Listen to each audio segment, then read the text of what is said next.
Hello दोस्तों, आप लोग का स्वागत है सक्सेस विजन 420 में। इससे पिछले वीडियो में हम लोग क्लास 6 का मैथ अध्याय 3 प्रश्नावली 3.1, 3.2, 3.3, 3.4 और 3.5 और लास्ट में 3.6 बताए थे। अगर आप लोग उस वीडियो को नहीं देखे हैं तो आप जाकर देख सकते हैं। सभी का लिंक प्लेयर लिस्ट में और डिस्क्रिप्शन बॉक्स में दिया हुआ है। तो आइए हम लोग इस वीडियो में प्रश्नावली 4.1 यानी कि अध्याय 4 को हम इस वीडियो में स्टार्ट करेंगे। तो देखिए, अध्याय 4 को स्टार्ट करने से पहले हम लोग जानेंगे प्राकृतिक संख्या किसे कहते हैं, पूर्ण संख्या किसे कहते हैं, पूर्णांक संख्या किसे कहते हैं। ठीक है, तो आइए हम लोग पहले जान लेते हैं, उसके बाद हम अध्याय को बनाएंगे। ठीक है, तो आइए हम लोग पहले प्राकृतिक संख्या किसे कहते हैं। देखिए, प्राकृतिक संख्या को इंग्लिश में नेचुरल नंबर बोलते हैं। क्या बोलते हैं? Natural number. तो इसका आंसर में लिखा हुआ है गिनती की संख्या को प्राकृतिक संख्या कहते हैं। क्या कहते हैं? गिनती की संख्या को प्राकृतिक संख्या। जैसे 1, 2, 3, 4, 5, 6, 7 से लेकर के अनंत तक। ठीक है, तो देखिए प्राकृतिक संख्या किसे कहते हैं? गिनती की संख्या को प्राकृतिक संख्या कहते हैं। ठीक है, उसके बाद देखिए पूर्ण संख्या। पूर्ण संख्या को इंग्लिश में क्या बोलते हैं? वोल नंबर। क्या बोलते हैं? वोल नंबर। प्राकृतिक संख्या में अगर शून्य जोड़ दिया जाए तो वह संख्या पूर्ण संख्या कहलाता है। क्या कहलाता है?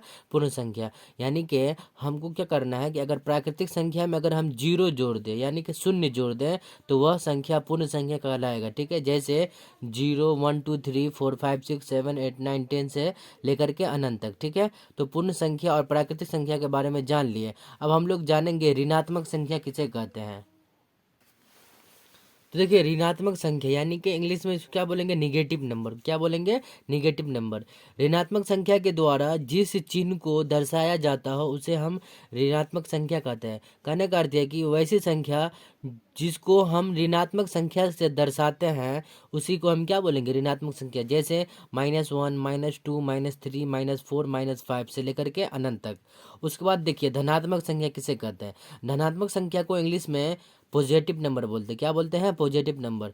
देखिए, धनात्मक संख्या जिस चिन्ह के द्वारा जिस संख्या को हम दर्शाते हैं यानी कि धनात्मक चिन्ह के द्वारा जिस संख्या को दर्शाते हैं उसे हम धनात्मक संख्या कहते हैं। क्या कहते हैं? धनात्मक संख्या। अब हम लोग पूर्णांक संख्या के बारे में जानेंगे। तो देखिए, पूर्णांक संख्या को इंग्लिश में हम लोग क्या बोलते हैं? इंटीजर नंबर बोलते हैं। क्या बोलते हैं? Integer number. जब पूर्ण संख्या को धनात्मक और ऋणात्मक चिन्हों के साथ दर्शाया जाता हो उसे हम पूर्णांक संख्या कहते हैं। क्या कहते हैं? पूर्णांक संख्या। जैसे +1, +2, +3, +4, +5 ये धनात्मक है और ऋणात्मक में -1, -2, -3, -4, -5 से लेकर के अनंत तक। ठीक है, अगर इसको हम संख्या रेखा पर दर्शाएंगे तो इस प्रकार दर्शाएंगे। देखिए, बाईं ओर हो जाएगा ऋणात्मक संख्या और दाईं ओर हो जाएगा धनात्मक संख्या। ये हो गया प्लस में, ये हो गया माइनस में। तो माइनस वाला हो जाएगा ऋणात्मक और प्लस वाला हो जाएगा धनात्मक। तो हम लोग प्राकृतिक संख्या, पूर्ण संख्या, पूर्णांक संख्या के बारे में जान लिए। अब हम लोग प्रश्नावली 4.1 को सॉल्व करेंगे। तो आइए हम लोग प्रश्नावली 4.1 को सॉल्व करते हैं। गया। तो देखिए, प्रश्नावली 4.1 का पहला नंबर क्वेश्चन में लिखा हुआ है निम्नलिखित में प्रयुक्त हुई संख्याओं को उचित चिन्ह लगाकर पूर्णांक के रूप में लिखें। करना क्या हमको? इसमें उचित चिन्ह लगा करके हमको पूर्णांक के रूप में लिखना है, यानी कि प्लस में है या माइनस में है या जीरो है तो उसको हमको लिखना है। ठीक है, तो हम लोग एकदम आसानी से लिख लेंगे। पहला का ए में लिखेंगे। तो देखिए, पहला का ए में क्या लिखा हुआ? पारा शून्य से 4 डिग्री नीचे है। तो पारा शून्य से 4 डिग्री नीचे है। तो हम क्या करेंगे? पहले हम इसको संख्या रेखा पर खींचेंगे। तो हमको पता है कि ये ऊपर हो गया। क्या हो गया? ऊपर। ऊपर हो गया। और नीचे वाला क्या हो गया? ये नीचे हो गया। नीचे। तो ये ऊपर वाला प्लस में आता है और नीचे वाला माइनस में आता है ना? तो ऊपर वाला प्लस में आता है और नीचे वाला माइनस में आता है, यानी कि 4 डिग्री सेल्सियस का है, माइनस में हो जाएगा। क्या हो जाएगा इसका आंसर? माइनस में। -4 डिग्री सेल्सियस। 4 degree Celsius. ठीक है, उसके बाद बी में देखेंगे। बी में देखिए क्या कह रहा है कि एक हवाई जहाज भूमि से 1500 मीटर की ऊंचाई पर उड़ रहा है। यानी कि भूमि से एक हवाई जहाज जो है भूमि से 1500 मीटर की ऊंचाई यानी कि ऊपर उड़ रहा है। तो क्या हो जाएगा?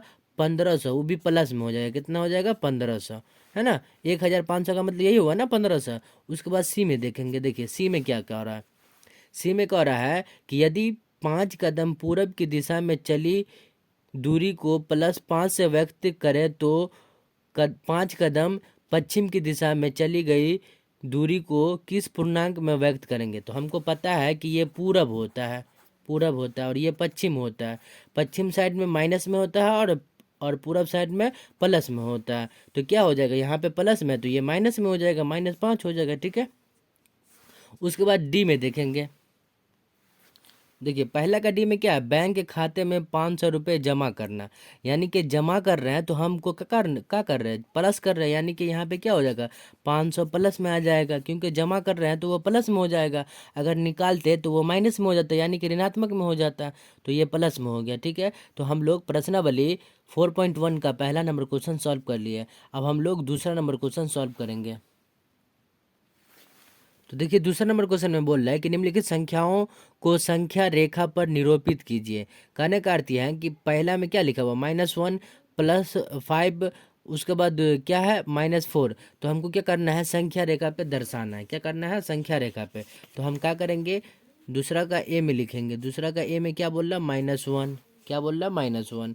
तो -1 को हम संख्या रेखा पे कैसे दर्शाएंगे, हमको पता है कि ये बीच वाला 0 होता है और इधर प्लस में हो जाता है +1, और इधर +2, और इधर -1, और यहाँ पे -2।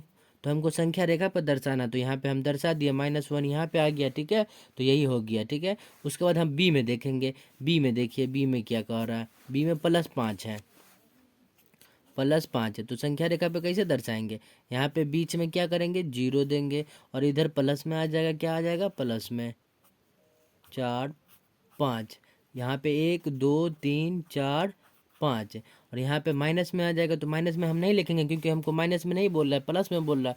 तो प्लस में 5 यहाँ पे आ जाएगा। तो ठीक है, यहाँ इसको हम दर्शा लेंगे ऐसे, इसको घेर दीजिएगा। तो यही हो गया दर्शाना। ठीक है, उसके बाद देखिए सी में बोल रहा है कि -4, क्या बोल रहा है, -4। तो -4 को भी आसानी से दर्शा लेंगे। सी में क्या बोल रहा है कि -4 को दर्शाइए। तो यहाँ पे क्या करेंगे, 0 देंगे, इधर -1 -2 -3, और इधर इधर क्या हो जाएगा, -4 हो जाएगा। क्या हो जाएगा, 4 हो जाएगा। तो ये यहाँ पे क्या कर लिए, हम -4 को दर्शा लिए, क्योंकि हमको -4 ही बोल रहा है। अगर प्लस में बोलता तो हम इधर भी लिखते, यहाँ पे +1 लिखते हैं, यहाँ पे +2 लिखते हैं। जब लिख लेते हैं उसके बाद देखिए डी में, देखिए डी में +7 है, तो +7 को हम दर्शाएंगे डी में। तो देखिए डी में हम दर्शा लेते हैं, यहाँ पे 0 लिख लिए, 1 2 3 4 5 6 7। तो यहाँ पे 1 2 3 4 5 6 7, यानी कि +7 कहाँ पे आ गया, तो ये आ गया। तो इसको हम दर्शा लिए यहाँ पे। उसके बाद ई में देखिए, ई में क्या है, -8 है, क्या है, -8 है। तो ई में हम -8 को कैसे दर्शाएंगे, यहाँ पे क्या था, +7 था, और यहाँ पे -8 ई में। तो ई में -8 को आसानी से दर्शा लेंगे। यहाँ सॉरी, यहाँ पे हम 0 लिखेंगे। ठीक है, ये 0 नहीं है, 1 2 3 4 5 6 7 8, और यहाँ पे -9, यानी कि -1 -2 -3 -4 -5 -6 -7 -8, यानी कि यहाँ पे आ गया हमको -8। ठीक है, तो हम लोग ऐसे दर्शा लिए। तो हम लोग दूसरा नंबर क्वेश्चन भी सॉल्व कर लिए। आप लोग इसका स्क्रीनशॉट भी ले सकते हैं। ठीक है, तो आप लोग स्क्रीनशॉट ले लिए, तो अब हम लोग तीसरा नंबर क्वेश्चन सॉल्व करेंगे।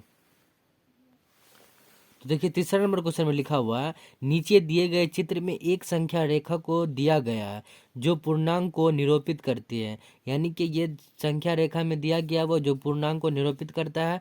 तो हमको क्या करना है, इसे रेखा को देखते हुए निम्न बिंदु के स्थान को ज्ञात कीजिए। यानी कि इसी रेखा को हमको देखते हुए क्या करना है, यदि बिंदु पहला में क्या है, यदि बिंदु डी पूर्णांक -8 हो तो +8 वाला बिंदु कौन सा होगा। ठीक है, तो देखिए क्या है, तीसरा का ए में क्या है, यदि बिंदु डी पूर्णांक -8 हो तो +8 वाला बिंदु कौन सा होगा। तो हमको बताना है इसमें, देखिए कि +8 वाला बिंदु कौन सा होगा।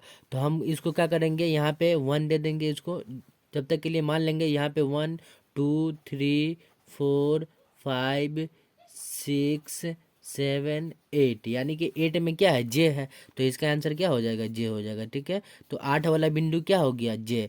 उसके बाद देखिए बी में, देखिए क्या बोल रहा है, बिंदु बी एक ऋणात्मक पूर्णांक है या धनात्मक पूर्णांक है, यानी कि बी को हमको बताना है कि धनात्मक है या ऋणात्मक है। तो यहाँ पे देखिए बी किधर आ रहा है, तो माइनस वाला, यहाँ पे -1 हो जाएगा, -2 मान लेते हैं, यहाँ पे -3 मान लेते हैं इसको, -4, -5, -6 और -7 और यहाँ पे -8। ठीक है, तो यहाँ पे देखिए बी कहाँ पे है, ये है तो माइनस में है, तो यानी कि बी वाला क्या हो जाएगा, ऋणात्मक हो जाएगा। तो हम यहाँ पे क्या लिख लेंगे, ऋणात्मक लिख लेंगे। ठीक है, ऋणात्मक लिख लेंगे।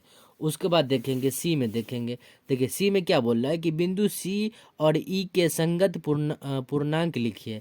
यानी कि सी में क्या करना है, संगत पूर्णांक लिखना है, यानी कि दोनों का संग में लिखना है। तो क्या बोल रहा है कि सी, पहले सी का लिखना है, तो सी में क्या है, -6 है।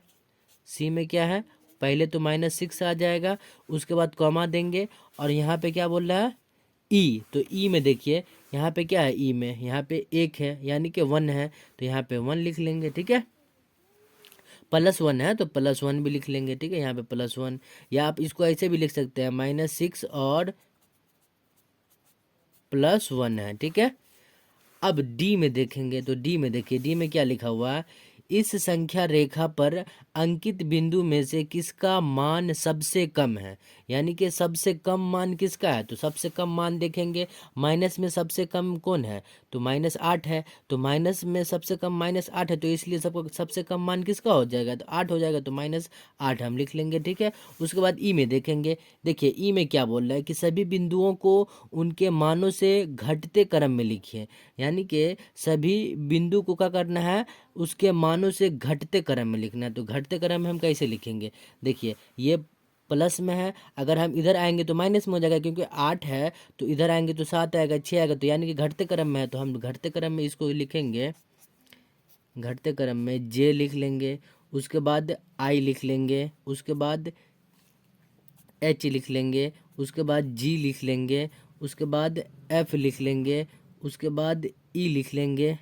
ठीक है, उसके बाद इधर देखेंगे, इधर ए लिख लेंगे, उसके बाद बी लिख लेंगे, उसके बाद सी लिख लेंगे, उसके बाद डी लिख लेंगे। ठीक है, यानी कि यहाँ पे क्या आ जाएगा, इसको हम मान लें कितना 8 है, यहाँ पे आई कितना है 6 है, उसके बाद एच कितना है 5 है, जी कितना है 4 है। ठीक है, उसके बाद यहाँ पे देखिए एफ कितना है 2 है, ई कितना है 1 है, और यहाँ पे ए कितना -2 है, उसके बाद बी कितना है -5 है, उसके बाद सी कितना है, सी -6 है, और डी कितना -8। इसको हम ऐसे लिख सकते हैं। तो ये हो गया घटते क्रम में। यानी कि हम लोग प्रश्नावली 4.1 का तीसरा नंबर क्वेश्चन सॉल्व कर लिए। अब हम लोग चौथा नंबर क्वेश्चन सॉल्व करेंगे, तो आप लोग इसका स्क्रीनशॉट भी ले सकते हैं। तो प्रश्नावली 4.1 का चौथा नंबर क्वेश्चन में लिखा हुआ है, निम्नलिखित युग्मों में कौन सी संख्या संख्या रेखा पर दाईं ओर स्थित है। हमको बताना है कि इसमें कौन सा संख्या है जो दाईं ओर स्थित है। ठीक है, संख्या रेखा पे। ठीक है, तो देखिए चौथा का ए में लिखा हुआ है 3 और 7। 3 और 7 में देखेंगे कि इसमें से कौन सी संख्या है जो दाईं ओर स्थित है। तो देखिए 3 और 7 में देखेंगे कि इसमें कौन सी संख्या, तो हमको पता है कि ये इधर वाला संख्या होता है दायां होता है, और इधर वाला क्या होता है बायां होता है। तो इसमें देखेंगे कि 3 और 7 में कौन दाईं ओर स्थित है। ठीक है, तो देखिए इसमें क्या हो जाएगा 7 हो जाएगा, क्योंकि यहाँ पे देखिए दाईं ओर कौन हो गया 7 हो गया, यहाँ पे ये 3 आ जाएगा तो बाईं ओर, क्योंकि हम इधर से चलेंगे तो यहाँ पे बायां हो जाएगा, उधर से चलेंगे तो यहाँ पे दायां हो जाएगा, तो यहाँ पे क्या हो जाएगा 7 हो जाएगा। इसका आंसर में क्या हो जाएगा 7 है। अब हम बी में देखेंगे, तो देखिए बी में क्या लिखा हुआ है, बी में है -5 और -7। तो -5 और -7 में कौन सा बाईं ओर स्थित है और कौन सा दाईं ओर स्थित है। तो हमको क्या करना है, दाईं ओर निकालना है। तो दाईं ओर निकालेंगे तो देखिए यहाँ पे पहले -5 आएगा कि नहीं, -5 आएगा, उसके बाद -7 आएगा। ठीक है, तो पहले -5 आया तो बाईं ओर कौन स्थित है, तो -5 स्थित है, तो -5 हो जाएगा। ठीक है, उसके बाद सी में देखेंगे, देखिए सी में देखिए सी में क्या लिखा हुआ है 2 और -2। तो 2, -2 है, तो यहाँ पे देखिए दाईं ओर कौन स्थित होगा, यहाँ पे -2 हो जाएगा, और यहाँ पे 0, और इधर क्या हो जाएगा 1 2, यानी कि 2। तो यहाँ पे दाईं ओर स्थित क्या है 2 है, तो हम यहाँ पे क्या लिख लेंगे 2 लिख लेंगे। ठीक है, यहाँ पे 2 लिख लेंगे। उसके बाद देखेंगे डी में, देखिए डी में क्या है, -12 और 11 है। तो -12 देखिए कहाँ पे आएगा, -12 यहाँ पे आ जाएगा। तो -12 बाईं ओर स्थित है, और 11 +11 मान के चलिए यहाँ पे आ गया। तो किस ओर स्थित है, तो दाईं ओर स्थित है। तो यहाँ पे क्या हो जाएगा, 11 हो जाएगा। डी में क्या है, डी में -12, 11 है। तो इसमें दाईं ओर कौन हो जाएगा, यहाँ पे 11 हो जाएगा। ठीक है। अब हम देखेंगे ई में। तो ई में देखिए क्या लिखा हुआ है। ई में देखिए, ई में है -5 और -8, -5 और -8। अब बताइए कि पहले -5 आएगा कि पहले -8 आएगा। तो पहले -5 आएगा, उसके बाद -8 आएगा। तो दाईं ओर कौन हो गया, ये हो गया। तो दाईं ओर में क्या आ जाएगा, -5 आ जाएगा। ठीक है। अब देखेंगे एफ में। एफ में देखिए क्या लिखा हुआ है। एफ में है 1, 0, यानी कि 1, क्या है, 0। अब देखिए यहाँ पे 0 है और यहाँ पे 1 है, यहाँ पे 0 है, यहाँ पे 1 है। तो कौन हो जाएगा, यहाँ पे 1 हो जाएगा। तो यहाँ पे क्या हो जाएगा, इसका आंसर में 1 हो जाएगा। ठीक है। तो आप लोग इसका स्क्रीनशॉट भी ले सकते हैं। अब हम लोग प्रश्नावली 4.1 का 5वां नंबर क्वेश्चन सॉल्व करेंगे। तो देखिए 5वां नंबर क्वेश्चन में लिखा हुआ है, नीचे दिए हुए युग्म पूर्णांकों के बीच सभी पूर्णांक बढ़ते हुए क्रम में लिखिए। हमको क्या करना है कि इसमें युग्म दिया हुआ है, जिसको हम क्या करेंगे, बढ़ते हुए क्रम में लिखना है। ठीक है। तो देखिए 5वां का ए में है 1 और 8। तो 1 और 8 के बीच में हम पूर्णांक लिख लिए। तो हम क्या बोल रहा है कि 1 और 8 के बीच में बढ़ते हुए क्रम, यानी कि 1 और 8 को छोड़ करके इसको क्रम में लिखेंगे। तो हम 1 और 8 को छोड़ देंगे। तो यहाँ पे बढ़ते हुए क्रम में -7 आ जाएगा, -6 आ जाएगा, -5 आ जाएगा, -4 आ जाएगा, और यहाँ पे क्या आ जाएगा, -3, -2, -1, उसके बाद 0 भी आ जाएगा। ठीक है। यहाँ पे -1 के बाद 0 आ जाएगा। ठीक है। और 1 और 8, तो 1 और 8 को छोड़ करके हम यहाँ पे बढ़ते हुए क्रम में लिख लिए। तो पहला 5वां का ए सॉल्व हो गया। अब हम 5वां का बी देखेंगे। तो 5वां का बी देख लेते हैं। तो देखिए 5वां का बी में है -6 और 6। -6 और 6 के बीच में क्या करेंगे कि कितना बढ़ते हुए क्रम में लिखना है, यानी कि बढ़ते हुए पूर्णांक हमको लिखना है -6 और 6 को छोड़ करके। तो बढ़ते हुए क्रम में हम लोग लिख लेंगे इसके, -5 आ जाएगा, उसके बाद -4 आएगा, उसके बाद -3 आएगा, -2 आ जाएगा, -1 आएगा, उसके बाद यहाँ पे 0 आ जाएगा, उसके बाद +1 आ जाएगा, +2 आ जाएगा, +3 आ जाएगा, +4 आ जाएगा, और +5 आ जाएगा। ठीक है। यही इसका आंसर हो जाएगा। अब हम लोग 5वां का सी सॉल्व करेंगे। तो देखिए 5वां का सी में क्या लिखा हुआ, 5वां का सी में लिखा हुआ -9 और -15। ठीक है। तो देखिए सी में क्या लिखा हुआ है कि -9 और -15। तो -9 और 15 के बीच में कितना पूर्णांक है, वो भी बढ़ते क्रम में। तो -9 और -15 को छोड़ करके हम जोड़ेंगे। तो -9 के क्या करेंगे, -9 के बाद क्या आ जाएगा, यहाँ पे -14 आ जाएगा, उसके बाद -13 आ जाएगा, उसके बाद -12 आ जाएगा, -11 आ जाएगा, -10 आ जाएगा। ठीक है। यही इसका आंसर हो जाएगा। अब हम लोग 5वां का डी सॉल्व करेंगे। तो देखिए डी में हम क्या है, डी में देखिए -3 और 21 है, -21 है, कितना है, -21। तो हम लोग जगह की वजह से कम लिखे, यहाँ पे -1 लिख लिए, उसके बाद -2, उसके बाद डायरेक्ट हम 21 लिखे, यहाँ पे इसको 20 बना दीजिए। ठीक है। अब देखिए -30 और -21 को छोड़ करके क्या करेंगे, जो भी बढ़ते हुए क्रम में हमको लिखना है। तो -29 हो जाएगा, उसके बाद -28 हो जाएगा, उसके बाद -27 हो जाएगा, उसके बाद -26 हो जाएगा, उसके बाद -25 हो जाएगा, उसके बाद -24 हो जाएगा, -23 हो जाएगा, कितना हो जाएगा, -23, -22 हो जाएगा, उसके बाद -22 ही तक रहेगा। ठीक है। यही इसका आंसर हो जाएगा, क्योंकि हमको -30 और -21 बोल रहा है। तो -30 और -21 को छोड़ देंगे। तो हम लोग 5वां का डी सॉल्व कर लिया। अब तो हम लोग प्रश्नावली 4.1 का 5वां नंबर क्वेश्चन सॉल्व कर लिए। तो अब हम लोग प्रश्नावली 4.1 का 6ठा नंबर क्वेश्चन सॉल्व करेंगे। आइए हम लोग छठा नंबर क्वेश्चन सॉल्व करते हैं। प्रश्नावली 4.1 का छठा नंबर क्वेश्चन में लिखा हुआ है कि -25 से छोटे 4 ऋणात्मक पूर्णांक लिखे। यानी कि -25 से हमको छोटे 4 ऋणात्मक पूर्णांक लिखना है।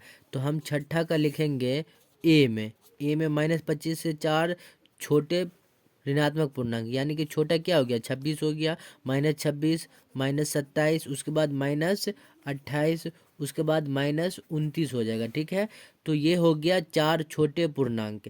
क्योंकि -25 जो है -26 से बड़ा है, तो इसलिए हम क्या करें, तो -25 से -26 कर दिए, उसके बाद -27 उसके बाद -28 और -29। क्योंकि हमको बोल रहा है कि छोटे 4 पूर्णांक, यानी कि छोटा हो, -25 से छोटा हो तो हम छोटा लिख लिए। अब हम लोग बी में देखेंगे, तो देखिए बी में क्या कर रहा है, -8 से 5 बड़े ऋणात्मक पूर्णांक लिखिए। यानी कि -8 से 5 बड़े ऋणात्मक पूर्णांक में आ जाएगा -7 आ जाएगा, -6 आ जाएगा, -5 यहाँ पे -5 आ जाएगा, उसके बाद -4 आ जाएगा, उसके बाद -3 आ जाएगा। क्योंकि हमको 5 बोल रहा है तो हम 5 लिख लिए, -7 -6 -5 -4 -3। तो हम लोग छठा नंबर क्वेश्चन भी सॉल्व कर लिए। तो आप लोग इसका स्क्रीनशॉट भी ले सकते हैं। अब हम लोग सातवां नंबर क्वेश्चन सॉल्व करेंगे। तो देखिए सातवां नंबर क्वेश्चन में क्या कह रहा है कि निम्नलिखित कथनों के लिए सत्य और असत्य लिखिए। यानी कि जो सत्य है उसमें सत्य लिखना है और जो असत्य है उसको असत्य लिखना है। तो हम लोग इसका आसानी से निकाल लेंगे।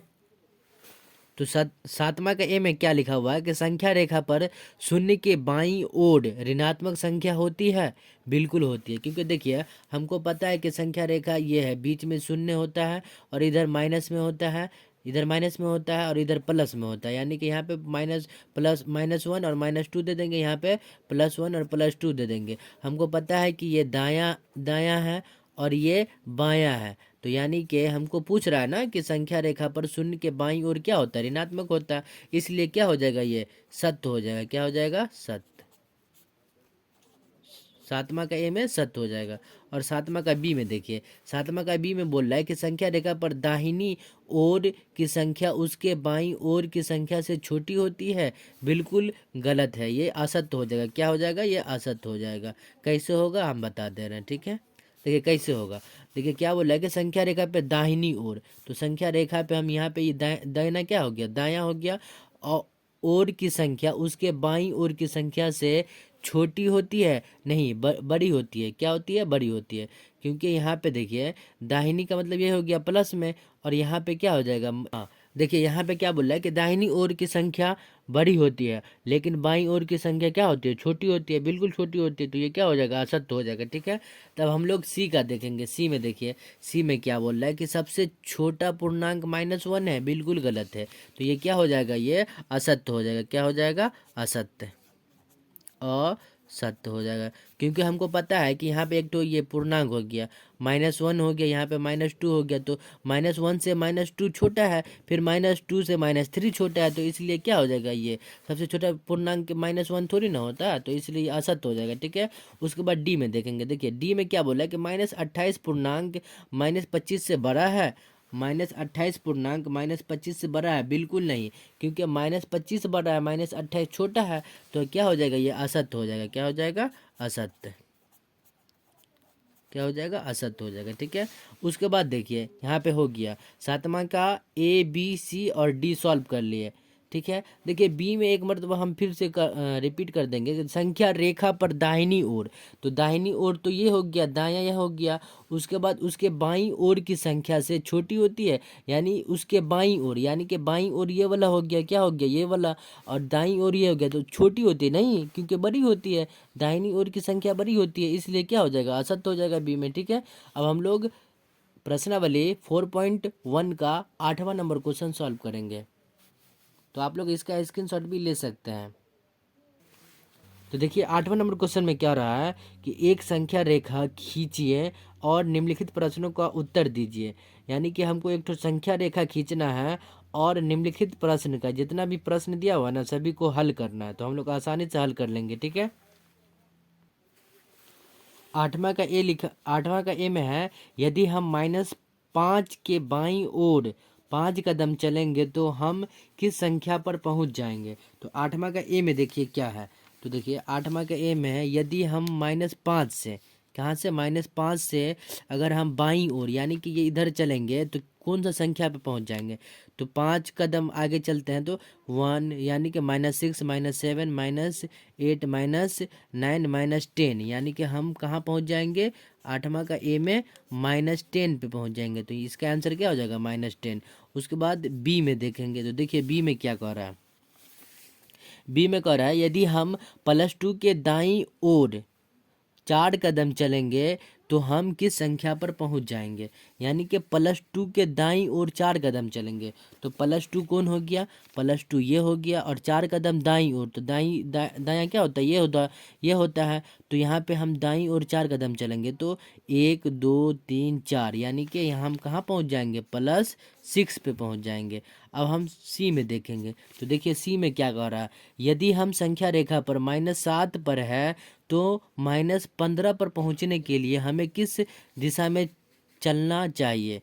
यानी कि हमको कौन सा दिशा में चलना चाहिए, बाईं ओर या दाईं ओर। तो देखिए -15 पे है, कहाँ पे है, -15 पे। तो -15 इधर आएगा और हम -10 से -15 पे चलना है तो -10 से हम -15 पे जाएंगे तो बाईं ओर चलना है। तो हम क्या, किस दिशा में चलेंगे, बाईं दिशा में। तो इसका आंसर क्या हो जाएगा, बाईं दिशा में। ठीक है, अब डी में देखेंगे तो देखिए डी में क्या है। डी में कह रहा है यदि हम संख्या रेखा पर -4 पर है तो +3 पर पहुंचने के लिए हमें किस दिशा में चलना चाहिए। यानी कि -4 पे है तो +3 पे पहुंचने के लिए कौन सा दिशा में हमको चलना चाहिए। तो देखिए यहाँ पे -4 पे है, -4 पे है तो +3 पे चलने के लिए हमको कौन सा दिशा में, बाईं ओर यानी कि दायां ओर, सॉरी बाईं नहीं दायां, दाईं ओर हमको चलनी चाहिए, दाईं ओर यानी कि दाईं दिशा में चलना चाहिए, दाईं दिशा में। तो हम लोग 8वां का भी सॉल्व कर लिए, तो आप लोग इसका स्क्रीनशॉट भी ले सकते हैं। ठीक है, अब हम लोग प्रश्नावली 4.1 का 9वां नंबर क्वेश्चन यानी कि लास्ट नंबर क्वेश्चन सॉल्व करेंगे। तो प्रश्नावली 4.1 का 9वां नंबर क्वेश्चन में लिखा हुआ है, पानी के जमाव बिंदु को 0 डिग्री सेल्सियस से दर्शाया जाता हो यदि माउंट आबू का तापमान जमाव बिंदु से 2 डिग्री कम है तो उसे हम 2 डिग्री सेल्सियस लिख सकते हैं। बिल्कुल लिख सकते हैं। देखिए अब निम्न -2 डिग्री सेल्सियस लिख सकते हैं। अब निम्न प्रश्न के उत्तर दे, यानी कि हमको सेम टू सेम ऐसा ही उत्तर देना है क्योंकि हमको पूछ रहा था कि पानी के जमाव बिंदु को 0 डिग्री सेल्सियस से दर्शाया जाता है। यदि माउंट आबू का तापमान जमाव बिंदु से 2 डिग्री सेल्सियस कम है तो उससे हम क्या लिखेंगे, -2 डिग्री सेल्सियस लिख सकते हैं। तो अब हम निम्न प्रश्न का उत्तर देंगे। ठीक है, तो देखिए 9वां का ए में क्या लिखा हुआ है, सर्दियों में यदि कश्मीर का तापमान जमाव बिंदु से 7 डिग्री सेल्सियस कम हो तो उसे हम कैसे लिखेंगे। यानी कि हमको पता है कि संख्या रेखा पे ऊपर वाला जो है, देखिए ऊपर वाला ये जो है ये प्लस वाला चिन्ह ऊपर कहलाता है। ठीक है, और ये जो है माइनस वाला चिन्ह नीचे कहलाता है, नीचे।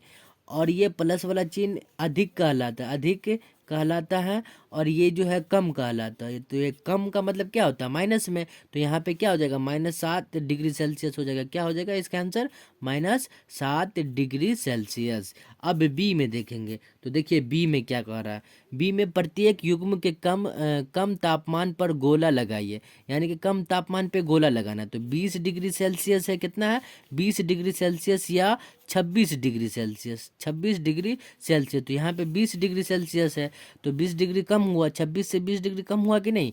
तो क्या हो जाएगा यहाँ पे, यहाँ पे हो जाएगा 20 डिग्री सेल्सियस। ठीक है, अब बी में देखिए, बी में देखिए, बी का ई ए था और बी का बी में देखिए 0 डिग्री सेल्सियस या -4 डिग्री सेल्सियस, -4 डिग्री। तो यहाँ पे क्या हो जाएगा, -4, क्योंकि 0 डिग्री से भी छोटा क्या है, -4 है। तो -4 डिग्री सेल्सियस। अब हम लोग बी का सी में देखेंगे तो देखिए बी का सी में क्या, -3 डिग्री सेल्सियस या -1 डिग्री सेल्सियस। क्या है, -1 डिग्री सेल्सियस। तो देखिए इसमें क्या हो जाएगा, कम क्या है, तो -3 डिग्री सेल्सियस है क्योंकि -1 से भी छोटा -3 होता है। अब डी में देखिए, डी में क्या कह रहा है, डी में देखिए -8 डिग्री सेल्सियस,